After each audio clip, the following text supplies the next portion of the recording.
शहरात गेली अनेक वर्षांपासून बेकायदेशीर सावकारी व्यवसाय सुरू असून या बेकायदेशीर सावकारीमुळे अनेकांचे संसार धुळीस मिळाले आहेत, तर काही जण बेसुमार व्याजाने त्रस्त आहेत. अशा बेकायदेशीर सावकारीला पायबंद घालण्यास उपनिबंधक सहकारी संस्था कार्यालयास अपयश आले आहे. फोफावलेल्या सावकारीला पायबंद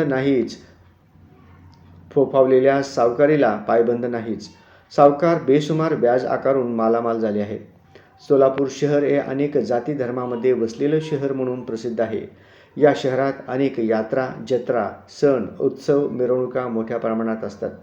उत्सवप्रिय शहर म्हणून आगळी वेगळी ओळख असून एकेकाळी सोलापूरमध्ये सोन्याचा धूर निघत असल्याची महती अनेक जुने जाणकार वृद्ध मंडळी सांगतात.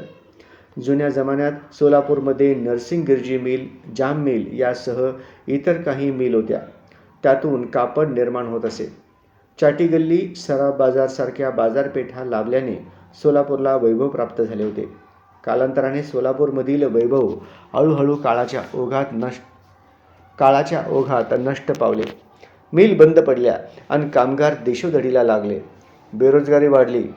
कमावणारा एक आणि खाणारे चार अशी अवस्था सुरू झाली. यात राजकारण आल्याने सोलापूरचा विकास ऐवजी भकास झाला. सोलापूर शहरात सावकारी परवाना देणे व त्यावर नियंत्रण ठेवण्यासाठी उपनिबंधक सहकारी संस्था कार्यालय असून याच कार्यालयातून सावकारी परवाना म्हणजेच कमी दराने व्याजबट्टा व्यवसाय करण्यासाठी मंजुरी दिली जाते. सावकारी परवाना देताना अनेक नियम धाब्यावर बसवले जातात. सावकार सरकारी नियमानुसार व्याज घेतो की नाही हे देखील पाहिले जात नाही. सर्व नियमांना हरताळ पासून पाहिजे तसं व्याज आकारलं जातंय. वास्तविक पाहता सावकारी परवाना देताना अनेक नियम अटी असतात, परंतु नियम करणारेच नियम पायदळी तुडवतात. लक्ष्मीचे दर्शन झाले की कसले नियम व कुठला कायदा? ठराविक रक्कम मिळाली की दिला जातोय परवाना.